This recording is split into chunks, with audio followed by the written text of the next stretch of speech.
ಶ್ರೀ ಗುರುಚರಿತ್ರೆ ಶ್ರೀ ಗಣೇಶಾಯ ನಮಃ. ಅಧ್ಯಾಯ 43.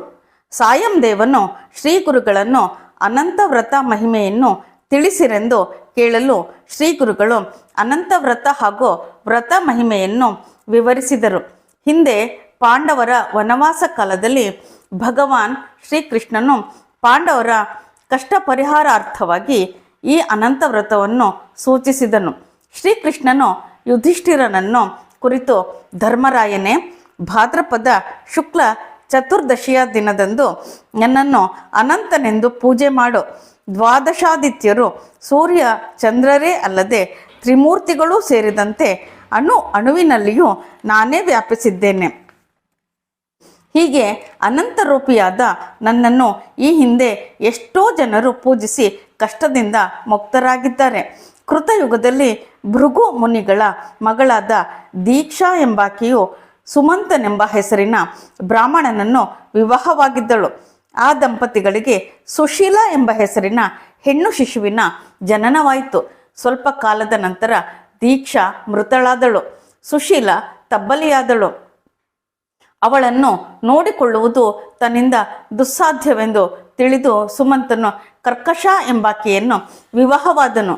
ಮಗುವನ್ನು ಪ್ರೀತಿಯಿಂದ ನೋಡಿಕೊಳ್ಳುವ ಸಲುವಾಗಿ ಮನೆಗೆ ಬಂದ ಮಲತಾಯಿ ಮಗುವಿಗೆ ತುಂಬ ಹಿಂಸೆ ಕೊಡಲಾರಂಭಿಸಿದಳು. ಹೀಗಿರಲು ಸುಶೀಲ ಪ್ರಾಪ್ತ ವಯಸ್ಕಳಾದಳು.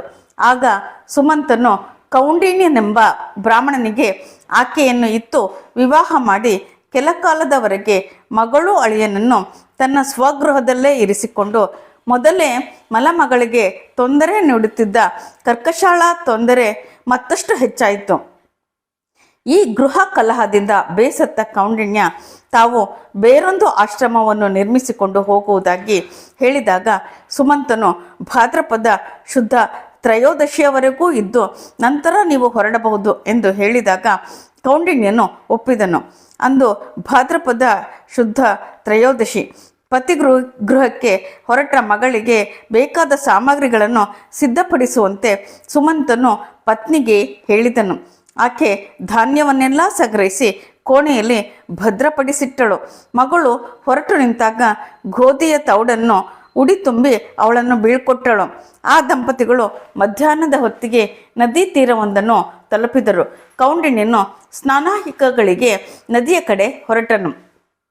ನದಿಯ ಬಳಿಯಲ್ಲಿ ಸುಂದರವಾದ ವನವೊಂದಿತ್ತು. ಸುಶೀಲೆಯು ಆ ವನದೊಳಗೆ ಅಡಿಯಿಟ್ಟಳು.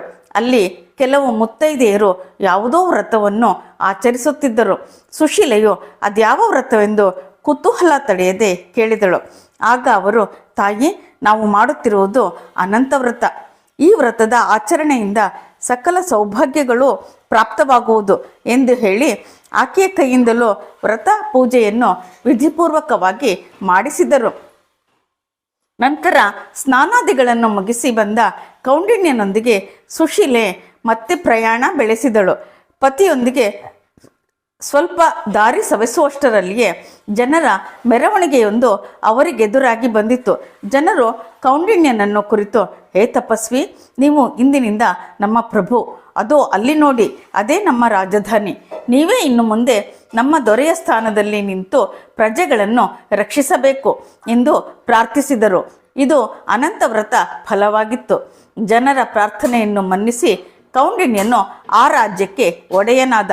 ಆತನು ಆಳಿದ ರಾಜ್ಯವು ಸುಖೀ ರಾಜ್ಯವಾಯಿತು. ರಾಜಸುಖದಿಂದಾಗಿ ಕೌಂಡಿನ್ಯನು ಒಮ್ಮೆ ಸುಶೀಲೆಯ ಕೊರಳಲ್ಲಿದ್ದ ಕೆಂಪು ದಾರವನ್ನು ಕಂಡು ಆಕೆ ತನ್ನನ್ನು ವಶೀಕರಿಸಿಕೊಳ್ಳಲು ಏನೋ ತಂತ್ರ ಹೂಡಿದ್ದಾಳೆಂದು ತಿಳಿದು ಸಿಟ್ಟುಗೊಂಡು ಅವಳ ಕೊರಳಿನಿಂದ ಆ ದಾರವನ್ನು ಕಿತ್ತು ತಂದು ಬೆಂಕಿಗೆ ಎಸೆದು ಬಿಟ್ಟನು. ಆಗ ಸುಶೀಲೆಯು ಹಾಲನ್ನು ಸುರಿದು ಬೆಂಕಿಯನ್ನು ಶಮನ ಮಾಡಿ ದಾರವನ್ನು ತೆಗೆದುಕೊಂಡಳು. ಕೌಂಡಿನ್ಯನ ಅಹಂಕಾರದ ಫಲವೆಂಬಂತೆ ಮರುದಿನವೇ ಶತ್ರು ರಾಜರು ಅವನ ರಾಜ್ಯವನ್ನು ಸೂರೆ ಮಾಡಿದರು. ರಾಜ್ಯಭ್ರಷ್ಟನಾದ ಅವನು ದಾರಿದ್ರ್ಯ ವಶನಾದನು. ದಾರಿದ್ರ್ಯ ಕಾಡಿದಾಗ ಅವನ ಕಣ್ಣು ತೆರೆಯಿತು. ಅನಂತ ವ್ರತದ ದಾರ ಸುಟ್ಟ ಪರಿಣಾಮವಾಗಿ ದಾರಿದ್ರ್ಯ ಅವತರಿಸಿತೆಂದು ತಿಳಿದನು. ದಿಕ್ಕು ಕಾಣದೆ ದಂಪತಿಗಳು ಅಡವಿ ಪಾಲಾದರು. ದಾರಿದ್ರ್ಯ ಸಹಿಸಲಾರದೆ ಪ್ರಾಣತ್ಯಾಗ ಮಾಡಲು ನಿರ್ಧರಿಸಿದರು. ಆಗೊಬ್ಬ ಬ್ರಾಹ್ಮಣನು ಕೌಂಡಿನ್ಯನ ಎದುರಿಗೆ ನಿಂತು, ವಿಪ್ರನೇ, ನಿನ್ನ ಅನಂತನನ್ನು ತೋರಿಸುವೆ ಬಾ ಎಂದು ಅವನನ್ನು ಕರೆದೊಯ್ದು ಒಂದು ಗುಹೆಯೊಳಗೆ ನಿಲ್ಲಿಸಿ, ಈಗ ಇದೋ ನೋಡು, ನಾನೇ ಅನಂತ ಎಂದು ಆತ ತನ್ನ ನಿಜ ಸ್ವರೂಪವನ್ನು ತೋರಿಸಿದನು. ಭಗವಾನ್ ಶ್ರೀಕೃಷ್ಣನ ದಿವ್ಯ ರೂಪವನ್ನು ನೋಡಿ ಸಂತಸದಿಂದ ಆತನ ಸ್ತೋತ್ರ ಮಾಡಿ ತಾನು ಮಾಡಿದ ದುಷ್ಟಕೃತ್ಯಕ್ಕೆ ಕ್ಷಮೆಯನ್ನು ಬೇಡಿದನು. ಭಗವಂತನು ಕೌಂಡಿನ್ಯನ ತಪ್ಪನ್ನು ಕ್ಷಮಿಸಿ ಧರ್ಮ ಬುದ್ಧಿ, ದಾರಿದ್ರ್ಯ ನಾಶ ಹಾಗೂ ಶಾಶ್ವತ ವೈಕುಂಠವಾಸಗಳೆಂಬ 3 ವರಗಳನ್ನು ಅವನಿಗೆ ನೀಡಿ ಅದೃಶ್ಯನಾದನು. ಹೇ ಯುಧಿಷ್ಠಿರ, ಅನಂತ ವ್ರತದ ಮಹಿಮೆ ಅಪಾರವಾದುದು. ಈ ವ್ರತವನ್ನು ನೀವು ಆಚರಿಸಿರಿ ಎಂದು ಭಗವಾನ್ ಶ್ರೀಕೃಷ್ಣನು ಪಾಂಡವರಿಗೆ ಹೇಳಿದುದನ್ನು ಶ್ರೀ ಗುರುಗಳು ಸಾಯಂ ದೇವನಿಗೆ ಹೇಳಿದರು. ಸಾಯಂ ದೇವನು ಗುರುವಿನ ಆಜ್ಞೆಯನ್ನು ಚಾಚೂ ತಪ್ಪದೆ ಪಾಲಿಸಿದನು. ಶ್ರದ್ಧಾಭಕ್ತಿಗಳಿಂದ ಅನಂತ ವ್ರತವನ್ನು ಆಚರಿಸಿ ಸಾಯಂ ದೇವನು ತನ್ನ ಪತ್ನಿ ಪುತ್ರರೊಂದಿಗೆ ಶ್ರೀ ಗುರುಗಳನ್ನು ಸೇವಿಸುತ್ತಾ ಗಾಣಗಾಪುರ ಕ್ಷೇತ್ರದಲ್ಲಿಯೇ ನಿಂತರೆಂದು ಸಿದ್ಧಯೋಗೀಶ್ವರರು ನಾಮಧಾರಕನಿಗೆ ನಿರೂಪಿಸುತ್ತಿದ್ದರು ಎಂಬಲ್ಲಿಗೆ ಶ್ರೀ ಗುರುಚರಿತ್ರೆಯ 43ನೇ ಅಧ್ಯಾಯವು ಸಂಪೂರ್ಣವಾಯಿತು.